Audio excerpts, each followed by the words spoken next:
advice I have is just join or just learn more. Like if you have any interest in firefighting, go to one of our stations, ask if this is something, you want to do, gather some more information. And this cadet program we offer is a really cool opportunity to allow people, if, they want to switch careers, to do that. You get benefits, you get paid, so a lot of people pay for their fire certs, and that's not the case at Pflugerville, and that's a really cool thing that we offer. So if you have any interest at all, I would just say go for it, or at least learn more about it, and hopefully this interview or this video can kind of give you that perspective of how we are in Pflugerville or what the job is like.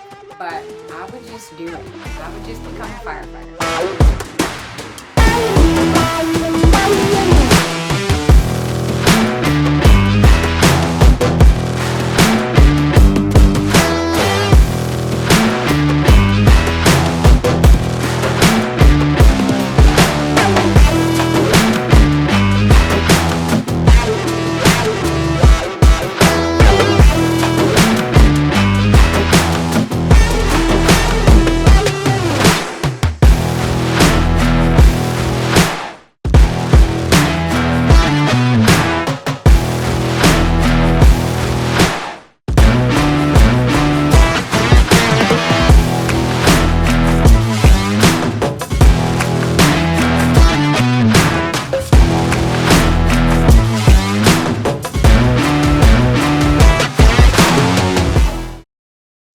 Alright everyone, welcome back to Middle School Career Readiness. Today is going to be another episode of Behind the Scenes of Public Safety. And today we have someone from Pflugerville Fire, also known as Travis County ESD 2. So I'll let her introduce herself. Yeah, so my name's Kara DiClemente. I'm a firefighter and an EMT basic at the Pflugerville Fire Department, which is also Travis County ESD 2. Okay, the first question is, what made you choose the fire service and then specifically Pflugerville Fire? Yeah, so it wasn't like the first goal. It wasn't like I grew up, I wanted to be a firefighter, which a lot of people in our department are or do, or they have family members that are firefighters. I had gone to college. I got stuck in COVID right when I was graduating. But the ultimate goal was to go to PA school, become a physician assistant, all that stuff. And then when I got stuck in COVID, things kind of shut down, things went online, and I was like, I don't want to do any more school. So I took kind of like a gap year. I did get my EMT basic certification through ACC. Kind of opened me up to the world. And then I found out about Pflugerville's Cadet Academy, which is a job where they pay you to get your certifications, and then you get a job on with Pflugerville Fire. So that's kind of where that went. When I got to the fire side of things, and got to like break down doors and throw ladders and stuff, I was like, whoa, this is super cool. And it fits like my fitness oriented kind of background. And I was like, I want to be a firefighter. So now I've been with Pflugerville for about 3.5 years now. So you mentioned you have your EMT certification. Are all firefighters at your department cross-trained in EMS and paramedicine, or are there some that are just firefighters? Yeah, so everyone at our department is a EMT basic. That's one of kind of the requirements within our department. We do run a lot of medical calls, so all of us have to be EMT basic certified. But we do have opportunities in Pflugerville to become a paramedic and get that, next step into medicine. We offer a course that's 9 months where we'll train them. They'll get their paramedic cert and then come back out on the truck as paramedics. So our trucks do have basic life support, EMT basics, and then we also do have paramedics that can provide that advanced life support. Okay. And the next one is, you mentioned that they have both BLS and ALS. Are your units primarily BLS or ALS? And then can you describe what the difference is between a BLS unit and an ALS unit? Yeah, so right now in Pflugerville, it's a little weird because within the city, we do run with a private ambulance company, Allegiance. So within the city, technically all of our fire trucks, they'll run to every single call with the Allegiance ambulance. Those units are going to be BLS most of the time, basic life support. if we do have someone on the truck that's a paramedic, like a paramedic firefighter, a paramedic driver, paramedic lieutenant, they have the ability to work within their scope of practice if the call or the emergency, warrants it. If Allegiance needs help or we get there on scene first, we can then operate as a ALS unit and they can operate within their scope of practice. But with our ambulances, like I said, we are Travis County ESD too, so we service other parts of Travis County, not just Pflugerville. Those parts around the county are where we have our ambulances staffed. And we don't have like BLS ambulances. We just have ALS ambulances. So that means we have a paramedic on it. And ALS is just advanced life support. So that means they can kind of give more medication, pain medication. They can start IVs. They can read 12 leads, see what someone's heart is doing. They can shock a patient or pace them if that's what their heart needs. Where a BLS unit is, we have a couple medications like Tylenol or nitro or kind of like a breathing treatment. But we can't do more than really basic vital signs or breathe for a patient or provide oxygen, that kind of stuff. So all of our ambulances within the county where we run, those are ALS units. So that's kind of the difference between the basic and the advanced. And we have both. It just depends on what staffed and what part of the city we're in. So hopefully that makes sense. The next one is, what kind of training do new recruits, or as you mentioned, cadets, go through when joining the department? Yeah, so I'm glad we made the distinction between recruit and cadet. We actually do, and possibly in the future are going to hire recruits, which means that they already come in with their certs. Maybe they got it from a fire school, something like that.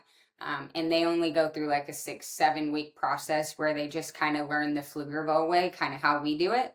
And then our cadet program, which is actually happening right now, that's, like I said, what I went through. That's a 6 to 7 month program that pays you full benefits. It's like a 40-hour week schedule, 8 to 5, where for 3 to 4 months you're doing your EMT. So that's going to be, classroom lecture. It's also going to be hands-on skills. We get a lot of our firefighters off shift to come in and be actual patients. So you get that interaction with touching, someone and evaluating someone.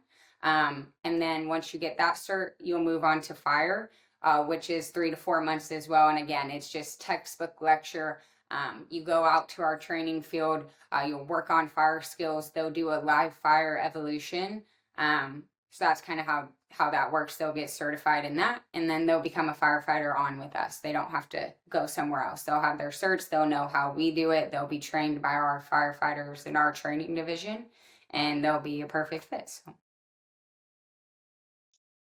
The next one is, as you mentioned, you have a program for the paramedic, which would be continued education.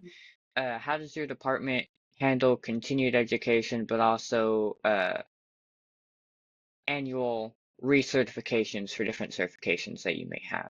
Yeah, so like I said, we have that paramedic credentialing certification kind of process where they'll go to school for 9 months. It's the same as the cadet program. It'll be an 8 to 5 kind of thing. They'll get out, take their national registry, and then they'll be back on shift work, and they'll always be on an ambulance with another paramedic. So, they're in that credentialing medic phase where they'll take the calls, they'll have someone kind of ghosting them, they'll learn what they need to do. So, they'll be with someone until they're ready to be a full-fledged paramedic. That gets approved by our medical director. Other continuing education options are, through the fire service, there are chances that the department will pay for an associate's degree, a bachelor's degree, times for you to go back to school. It does have to be within some type of like fire education or emergency management, but it is an option if you didn't go to college before to get that kind of degree or education. And then throughout the department, we have company trainings. We do every year, we do swift water, still water training, live fire evolutions with different departments, vehicle extrication. We actually have our PD drowning coming up at the end of the month. So our department puts on a lot of training for us, and all of those, credits will go towards keeping our certs in good standing. So throughout, the PD drowning, we get EMS credits for that, and it keeps up with our certs just by doing this like department company training. So we do a lot of training at Pflugerville. Okay. The next one is, what does a typical shift look like as a firefighter at your department? Yeah, so at Pflugerville right now, we're 24 hours on, 48 hours off. We'll start at 7 a.m. So when we get there, we check medical bags, we check the truck, we check all the equipment on there, make sure our packs work. After that, we like to eat breakfast because we do need to eat as well, get ready for our day. And then we kind of check the whiz. So either we'll do a company training or we'll check the whiz, like I said, which is a calendar that just tells you what you're doing for the day. If you have any department training we have to do, if you have any pub eds you have to go to. So if we have something, we'll kind of base our day around that. But we do try to like to get some company training, whether it's EMS or it's a fire drill in. Once we finish that, usually it's lunchtime. So again, gotta grub, get some lunch, and then we work out most of the time. We do get paid to work out. It's kind of in policy to get an hour workout in. So whatever you want to do, just getting out there, getting moving. Because sometimes the day can be kind of crazy. So we try to fit it in. Then we'll eat dinner, do some nightly chores, maybe play some cards, or just do things as kind of a family. And then we'll go to bed. And I forgot to mention, through all of this, you might get some calls. So if you get a call, we try to be out the door within a minute and 30 seconds. So whatever we're doing, we drop, we get in the truck, and we go to the call. So hopefully we have some time to fit all the stuff I just said in. But sometimes we're just so busted with calls that, we got to go do that. Okay. The next one is, what type of equipment do you carry on your trucks and your ambulances, and what would you say is the most common thing that you use both on trucks and ambulances? Yeah, so definitely the most common thing is going to be our medical bags for sure. That's the majority of our calls we run, and it's super important every morning for us to check them and make sure they have what we need. All our fire trucks, engines should have the same amount of stuff on it, and the same thing. So we got stuff for traffic accidents, we got tools for extrication, we have extra oxygen bottles, we have our SCBA packs if we need to go into a fire, hose, all that kind of stuff. And then the ambulances do also have SCBA, so they can be part of the configuration to be firefighters, and go into a fire if needed, if no one is medically injured. But that's the main focus on a fire for those ambulances: medical first, fire second. So I would say the medical bags are the thing we use the most, but most of our trucks are outfitted with the same stuff. Okay. The next one is, what is the most common type of call that you get within your response area?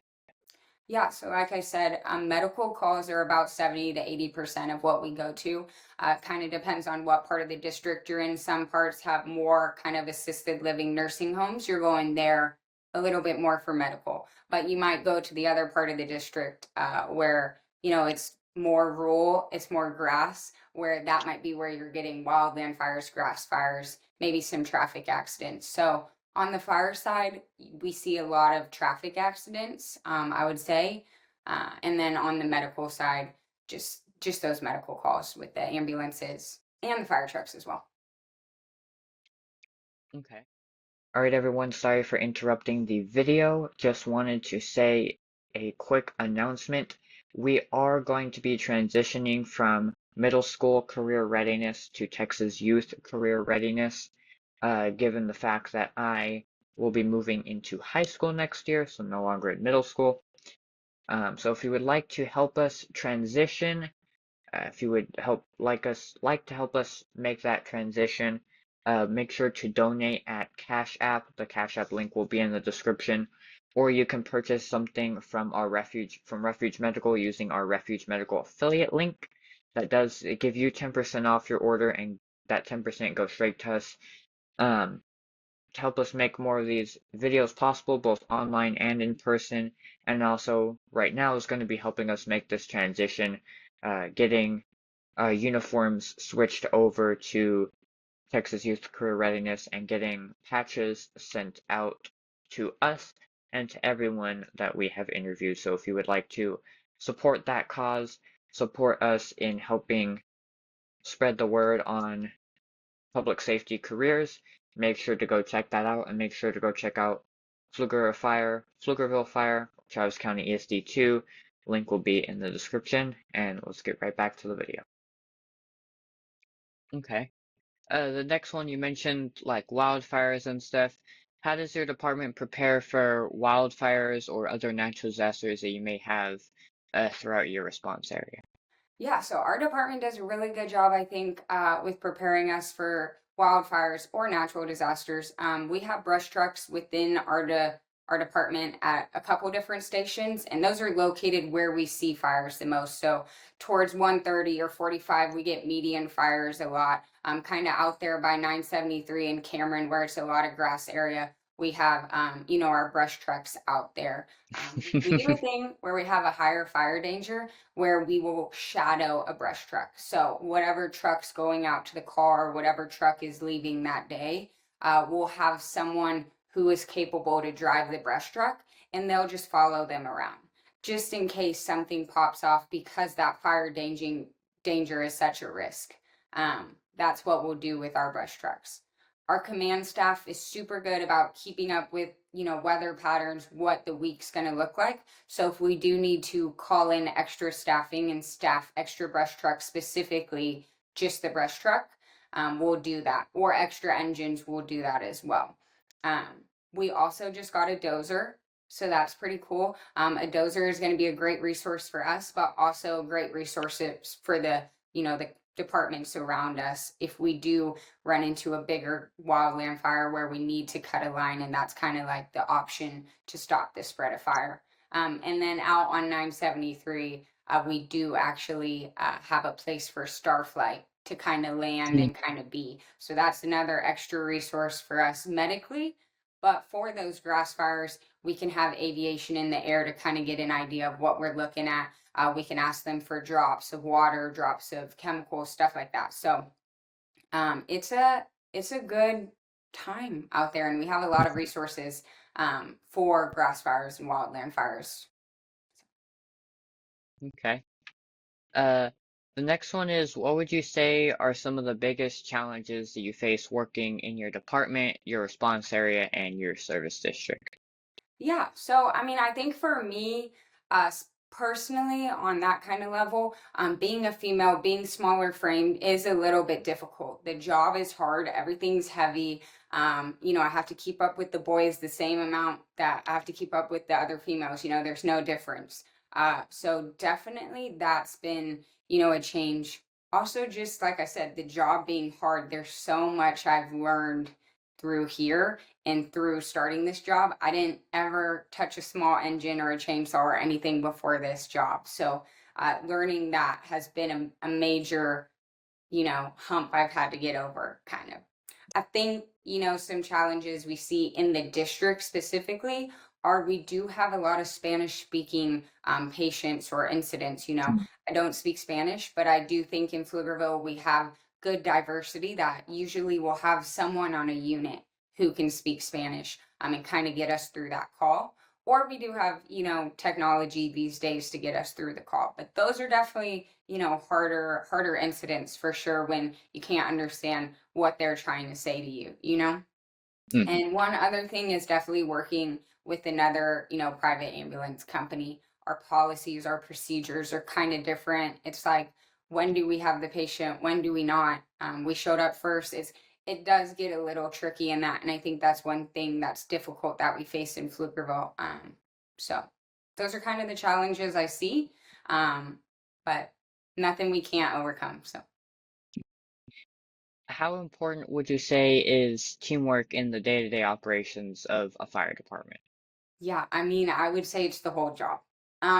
Literally everything in firefighting is teamwork. There's not much you do on your own other than, you being evaluated or you trying to have to, pass some type of test. We go in as a crew, we come out as a crew, and it's shown in fires.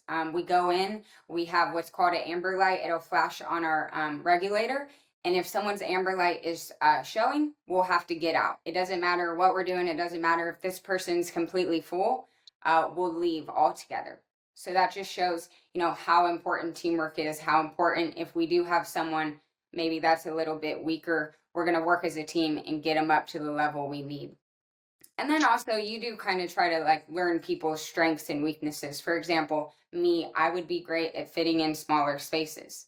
And I've done that before. So that's a strength of mine rather than the 250-pound guy that I'm working with might not be able to fit in a storm drain as easily as me.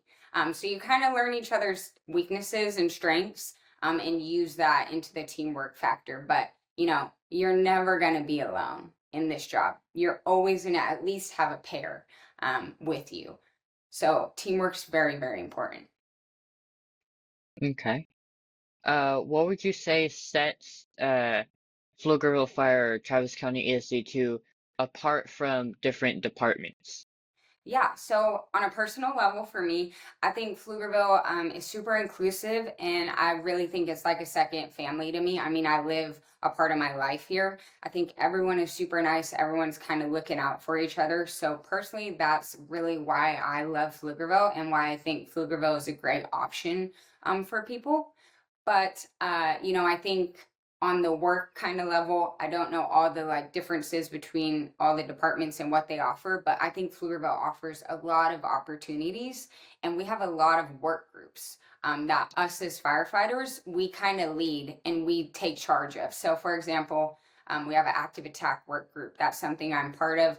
We've put on, department-wide training. We've invited other departments, Lake Travis, Austin, and they've come and participated in this active attack scenario we put on at the schools to make it seem like it's real. What are we going to do in these situations? We have a health and wellness group that's super fun to be a part of as well. I don't know how many other departments offer that, to where if a firefighter needs help with their fitness, we'll go personally do one-on-one sessions with them. We have a great health and wellness coordinator who does all this research and gives us all these facts about everything. And she's like the number one person that can answer any fitness question, So we have all these work groups, and I don't know how many other departments offer that or let you as a firefighter be part of that, So I definitely think that's a big difference Pflugerville has compared to other departments. Okay. Um, you mentioned like different mutual aid you have, you mentioned training with other departments. How does your department coordinate with other departments in the area for large scale incidents? Yeah, so we have what's called automatic aid with Hutto and Manor, and that's when if we're the closest unit, we'll automatically get dispatched with them, or maybe we have a resource they need, like a ladder truck that gets dispatched a lot to structure fires. So we'll automatically go to those. We also have mutual aid within these departments, as well as Round Rock, where if they need us or something from us, they can go on to dispatch and they can request us. So it's not that we'll automatically get dispatched because we're the closest unit or whatnot like that. They'll have to request us to come. So we try to practice communication with these departments. We try to practice different trainings and whatnot so we know how each other operates. We know our policies and procedures. And that's kind of how you can get more resources throughout the different departments on those wider scale incidents. Okay. Could you tell us or is there a call that really stuck with you throughout your career as a firefighter and why? Yeah, I don't really have like one specifically. I think, the calls that kind of stick with me, and it just happened a couple days ago, are kind of the CPRs, the cardiac arrest, where we get ROS back. So that's when we get pulses back on a patient. I just think it's kind of a cool call to be on, and the fact that you get to see, all the training we've put in, and how everyone works together to bring this person, back to life, possibly give them a second chance at life. So I think that's a pretty cool call to be on, and I've been on a lot of those as well. But I do think it can also stick with you in kind of a negative way as well because you don't know the outcome.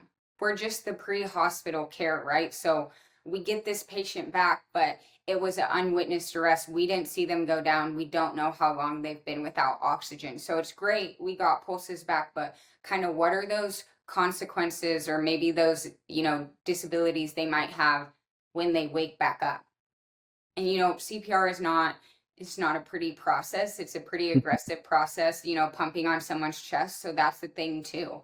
What if it's like a really small grandma and we had to, pump on her chest for a little bit? What are the consequences of that? So I think, not knowing the outcome, and possibly, that idea there could also stick with you. Like, man, we did what we had to do. It's our job. We did what we're trained to do, but we just got back someone that's like 94 years old and is this small. What are the consequences? So I think those, those calls can stick with you in both a positive way because it's really cool to be a part of, but also a negative way because you don't really know the outcome. But Mhm. yeah, I think those calls stick with me the most. Okay. The next one is how do you handle high stress calls on the job? Yeah, so I think number one thing is the training we do. In those high stress calls, we have certain things that can help us breathe, slow down our heart rate, that kind of thing. We're trained in that.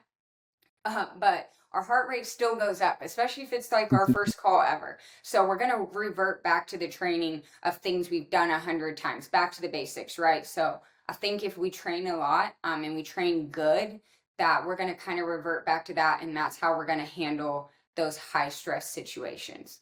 But I do think it's also just, the teamwork in the crew, continuity, also too, knowing each other's strengths and weaknesses. Like no one on the crew is going to let you fail. No lieutenant, no battalion chief, no captain, really no firefighter is going to let you fail. They may let you like doggy paddle a little bit, but they're not Mhm. going to let you fail. So I think in those high stress situations, we got each other's back. And again, we're just going to revert back to the basic training we know. So to train good, and effectively is like what's going to help us in those situations. The next one is you mentioned public education earlier on and even doing this interview. What role does community outreach play in your department's mission and in uh, engaging with the community? Yeah, I mean, it's a super big part of Pflugerville. We like to get out in the community. We like to, introduce ourselves. We like to meet people. We like to let the kids jump all over the fire truck. So we have what's called pub eds where, people can schedule those and we'll go to like a church or we'll go to an elementary school. If it's older kids, we might be able to educate them on the job. If it's younger kids, we kind of just show them all the cool flashing lights, that kind of thing. And again, just get our faces out there. We also do station tours and we have walk-ups that come up all the time. So if you ever want to visit a station, just come up. The firefighters will be friendly. They'll show you around, answer any questions you have. So it's super important that, our doors are open at all times for people to kind of learn about the service or learn about Pflugerville as a whole. So we actually got a grant from FEMA to install and inspect smoke detectors. So our risk reduction team has determined some higher fire risk areas within our district. So we've gone on the weekends, every unit, every truck has gone on the weekends. We've been knocking on doors, asking people if we can inspect and, look at their smoke detectors. We're going to make sure they're within the 10-year time frame. And then if they aren't, or they don't have any, we can go ahead and install those for them. We've been installing just smoke, but we've also been installing carbon monoxide as well. So every house that we go in also has that safety feature to determine if there's carbon monoxide being produced or any gas left on. So that's a pretty cool grant that we get to do. And then, like I said, we do have a risk reduction team that goes out, provides life safety, fire inspections, all that kind of stuff within all the businesses and apartment complexes within our district. So community outreach and engagement is super important to us in Pflugerville. Okay. The next, getting into the last two questions here. The last, or this one is, what advice do you have for someone who is thinking about joining the fire service or your department specifically? Yeah, I mean, the advice I have is just join or just learn more. Like if you have any interest in firefighting, go to one of our stations, ask if this is something, you want to do, gather some more information. This cadet program we offer is a really cool opportunity to allow people if, they want to switch careers to do that. You get benefits, you get paid. So a lot of people pay for their fire certs. That's not the case at Pflugerville, and that's a really cool thing that we offer. So if you have any interest at all, I would just say go for it, or at least learn more about it. And hopefully, this interview or this video can kind of give you that perspective of how we are in Pflugerville or what the job is like. But I would just do it. I would just become a firefighter. The next question is, if someone's watching this and they're in the area they want to join Pflugerville Fire specifically, how would they do so? Yeah, so you can go onto the Pflugerville Fire Department website. If you scroll all the way to the bottom, it says careers.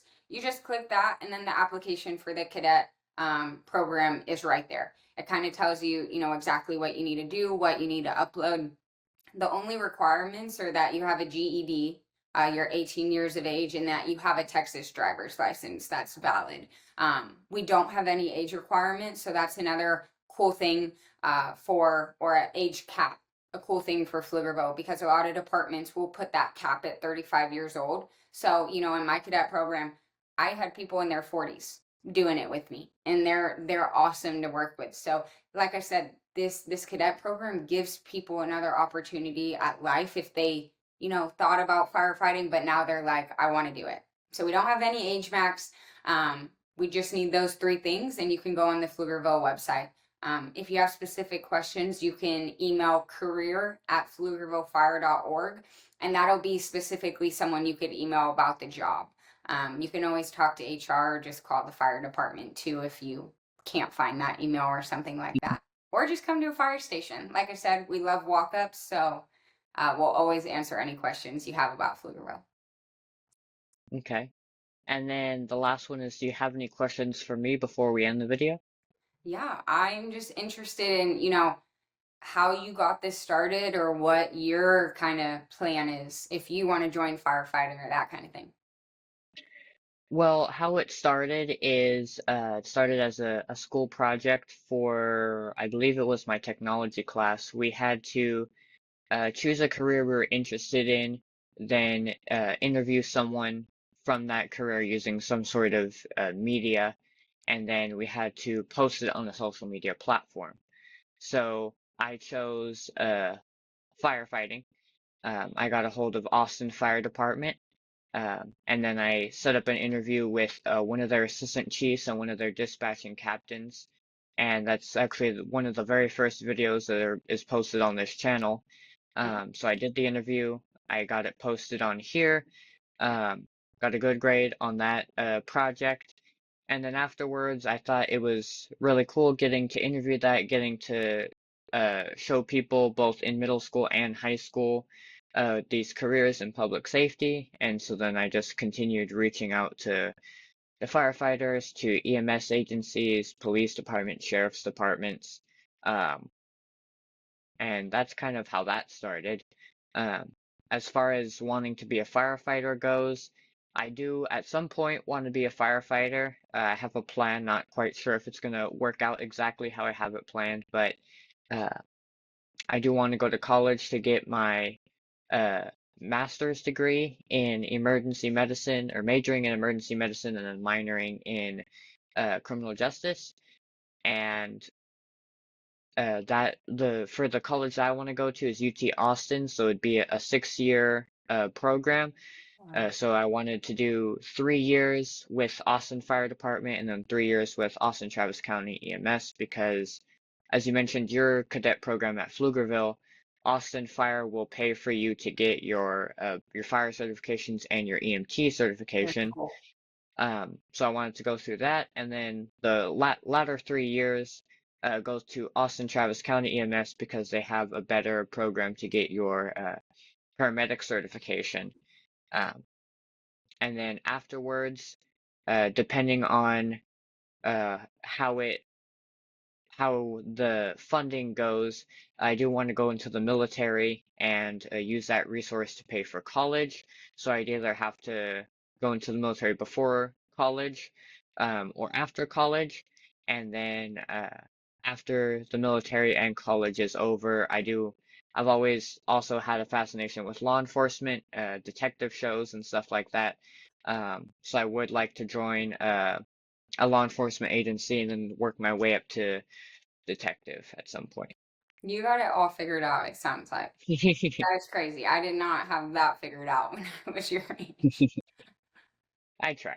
Well, that is awesome. That sounds like a plan. Sounds like a game plan. All right, is there any other questions you have? Mm-mm. I just All right. thank you so much for having me. Thank you for being willing to do this interview. Sent out a lot of emails. Not a lot of people respond to them, or they'll say that they're not accepting interviews at this time. So, thank you and your department for being able to do this interview. Yeah, of course. Thanks. And thank you to those of you who are watching for staying to the end. This was an interview with Pflugerville Fire Department, or Travis County ESD 2. I want to thank Kara for being able to do this video, as well as the risk reduction coordinator for setting the interview up. And this was season 2, episode 4 of Behind the Scenes of Public Safety. Alright everyone, that's going to be a wrap on today's video. Thank you for watching till the end. Make sure to like and subscribe to help our channel grow, to help get this information out to more people. Helps the YouTube algorithm spread the word. Make sure to click the little bell after you subscribe so you don't miss another video from us. Also make sure to go check out the website I'm going to put in the description, which is going to be Pflugerville Fire, or also known as Travis County ESD 2, in the description. Go check out Refuge Medical as well. If you use our affiliate link, you will get 10% off, and that 10% just goes to us to help us fund more in-person and online interviews, as well as you can donate on Cash App if you would like to do that as well. If you haven't already, make sure to go check out the video we did with Lieutenant Gammon from Travis County ESD 1, as well as our newest video, which is going to be our station tour of South Padre Island Fire Department Station 1. And this week is National Police Week, so go check out our National Police Week tribute as well. And thank you for watching, and stay safe.